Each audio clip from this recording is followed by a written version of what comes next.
بگاڑ کر رکھ دیا، یہ وہ لوگ ہیں اللہ قیامت والے دن ان کو حوض کوثر سے محروم کر دے گا۔ میرے بھائیوں، آج ضرورت اس بات کی ہے کہ ہم قرآن کو تھام لیں، حدیث کو تھام لیں، قرآن و حدیث کا مطالعہ کریں۔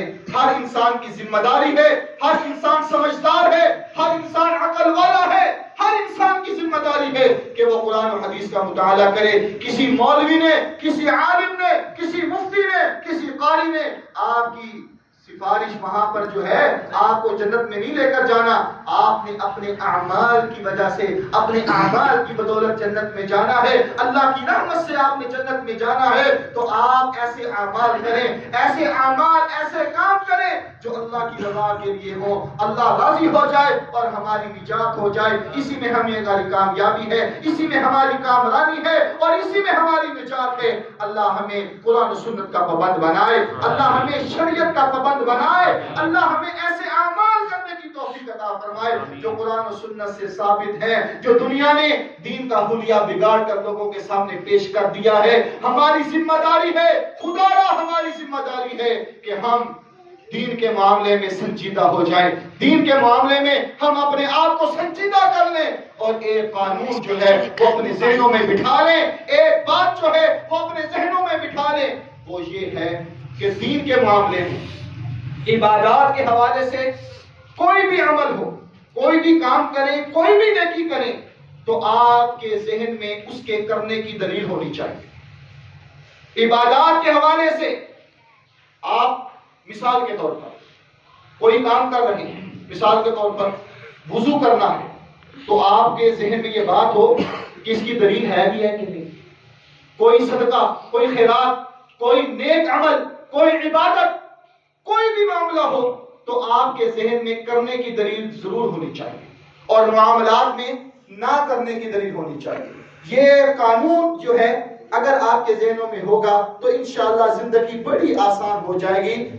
عبادات میں کرنے کی دلیل چاہیے اور معاملات میں نہ کرنے کی دلیل چاہیے۔ کوئی بھی عمل کرے، کوئی بھی آپ کو مسئلہ بتلائے تو آپ اس سے پوچھیں کہ اس کی دلیل کیا ہے۔